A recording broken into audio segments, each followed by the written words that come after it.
WrestleMania is a massive event where World Wrestling Entertainment gathers their best superstars, mainly ones who were popular around the time, and throws them into a 2-day extravaganza featuring fights some have described as movie quality at best, and modern movie quality at worst. I'll be honest, while being an avid watcher of Raw and SmackDown, in certain moments I won't be able to tell you how perfect a match was booked, or particular superstars in ring ability, so I just root for whoever's not the heel in this situation. However, that doesn't mean I can't talk about the stuff around them.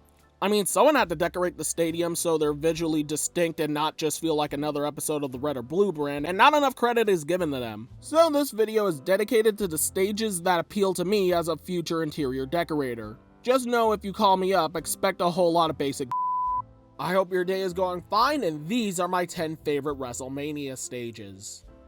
So while choosing candidates for this list, there were 3 determining factors I had. Is the entrance stage something creative, or just that year's logo scaled up? Does the color palette blend in with the rest of the stadium's seats? And finally, does it look good in a sunset? What? That last one's more personal because goddamn I missed this view. What? The following are the ones that didn't make the cut. Either because they were too boring to look at, or in a lot of the early Mania's cases, being trapped in a time frame where the WWF and the event as a whole was still a new concept, so it was in McMahon's best interest to not make everything around the ring too flashy unless it was the cameras. It being so basic isn't a problem, especially when you consider the fights are the main attraction, like no shit. However, because of that fact, they won't be featured with all due respect. Ones that also won't feature are Mania's 30 and 38 because they're just the logo with a ramp, and it's at this point I bet you're wondering if I was making a normal rankings video, 36 would be in bottom trash because that's when COVID nearly ended the world, right? Well, yeah. If I could relate to every extrovert on the planet. Mania 35 somehow feels over and under-designed at the same time. X7 looks intimidatingly cool, but it just feels like a gold version of the blue and red brand. And finally, Mania's 27, 25, and others like it just flat out feel indistinguishable from the normal TV stages. If you disagree with any of my opinions and think a jobber could kick my ass in a 4-on-1 handicap match in my favor, then indulge me about your favorite or least favorite stage in the comments below. And so, with all that being said, ladies and gentlemen, boys and girls of all ages, let's begin the rundown, shall we?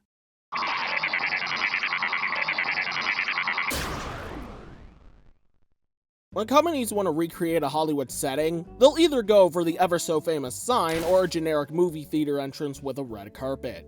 Mania 39 is sadly no different. But that's not to say it's awful. In fact, a lot of the entrances benefited from this, and finally, a brilliant mix of gold and red. Overall, this stage is an absolute looker, it's just this low on the list because of how cookie-cutter it feels.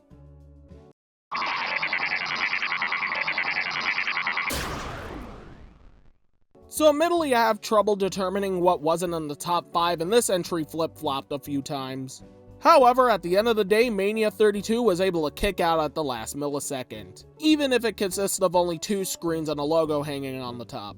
However, the ramp was the one factor that saves it from elimination because it's shaped like a star. Not that the star is relevant to a superstar's entrance, well, except for maybe Jericho's. But even so, it's the little touches that makes it stand out from a specific Mania 6 years down the line.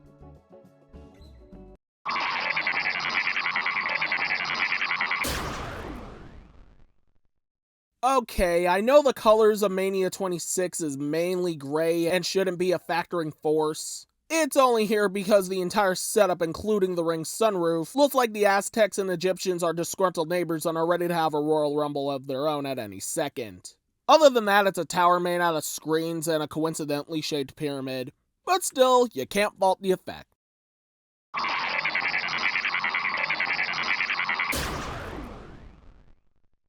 Now, if you want to talk about great-looking sunroofs, let's talk about Mania 28 and its palm tree support system. I'm sure they're not actual palm trees, but the effect can't be ignored.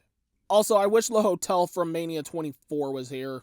It would have gotten just enough points for the entire set to get pushed into the top 3. But as it stands...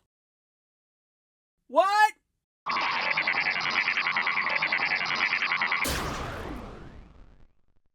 If Mania 34 was just a giant logo again, I probably wouldn't think about it too much. However, thanks to the design team creating a giant mask, it was able to grab my attention faster than a squash match. Especially with the purple, orange, and greens.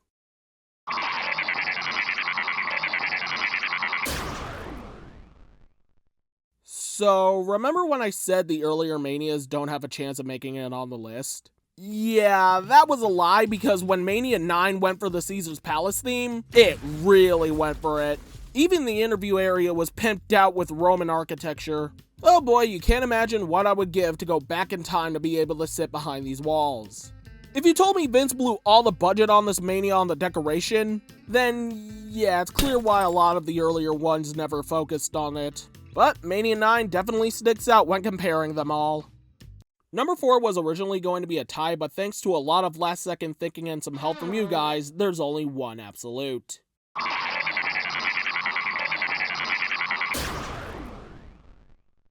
Living in New York automatically gives me brownie points for having the second best landmarks next to damn near everything in Europe. Needless to say, these miniatures made for Mania 29 captures the essentials for any New York homage. This should feel like Mania 39 in the sense that they use well-known elements while proceeding to do nothing new with them, but in reality, Mania 39 was going for a more general movie feel, unlike Mania 29, which was going for something more specific. They didn't have much to work with, but I'd say the effort was worth it. Also, it's the landmarks of New York. How exactly are you gonna make them feel different to a casual fan's eyes?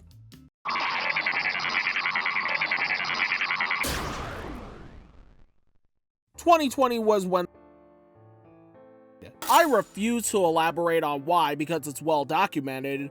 However, it's safe to say while the Thunderdome was a neat idea, it was sad for wrestling fans not to go to venues. So when it was safe to perform one of the parts of the First Amendment, the entire WWE knew that year's Mania had to be special. Not sure about the consensus, I only just got back in the WWE during 2022's SummerSlam. However, that giant pirate ship in the back is a great tie-in with Mania 36's graphics because they were going for a shipwreck theme, for obvious reasons.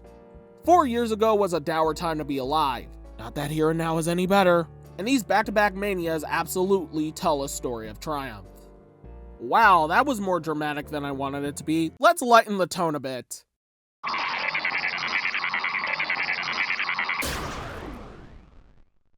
One of the best Manias and another simplistic stage. In fact, painfully simplistic. So why is it this high on the list, you may ask? Well, remember that sunset factor I mentioned way earlier? Yeah, that's right, no attention grabbing statement here. 31 is literally this high because of bias. Hey, could you blame me? You look at half of these shots and tell me they don't look beautiful. Now, you may call this one of the worst segments to any video I've ever made, but hey, it could be worse. This was originally going to be number 1 until I realized.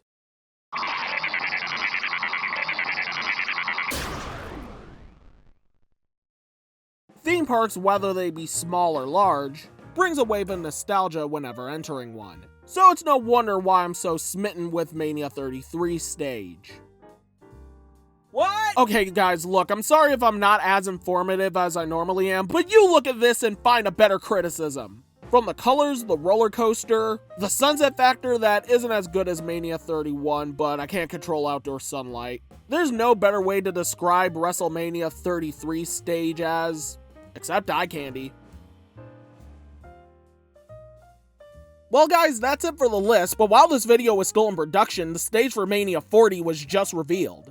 And there was no way in hell it was making it on the list if I made this video next year. What? Okay, in reality, I don't hate it as much and I knew this was going to happen, but they could have made a real bell. Why didn't they make a real bell? I guess they thought people would be too distracted by the card so nobody would care or notice.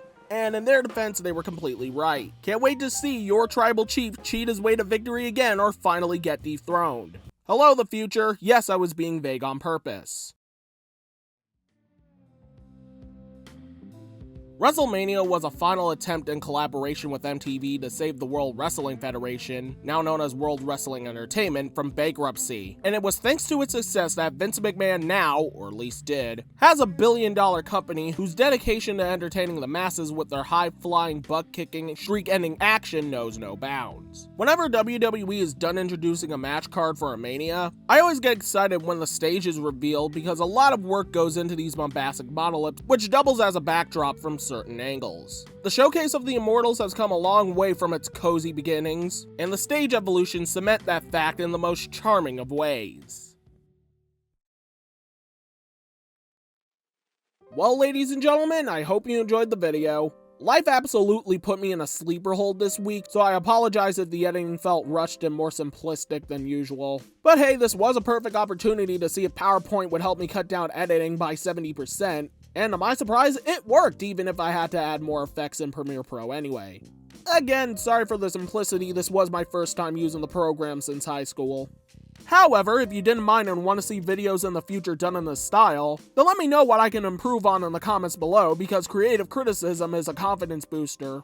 Oh, and along with that, tell me about your favorite or least favorite Mania stage. And if you're new to the channel and liked what you see, then I invite you all to press the like button and subscribing, as you wouldn't want to miss out on my honest to God opinions. Also, 27. I said the word Mania 27 times today. 28 if you include the last paragraph, so yeah, there's the answer key for your drinking game. Don't actually do that if you know what's good for you. Well, that's about it. I'm gonna go take a nap before the second night of the greatest show ever made. Thank you all so much for watching, and until next time, may whatever time or place treat you well.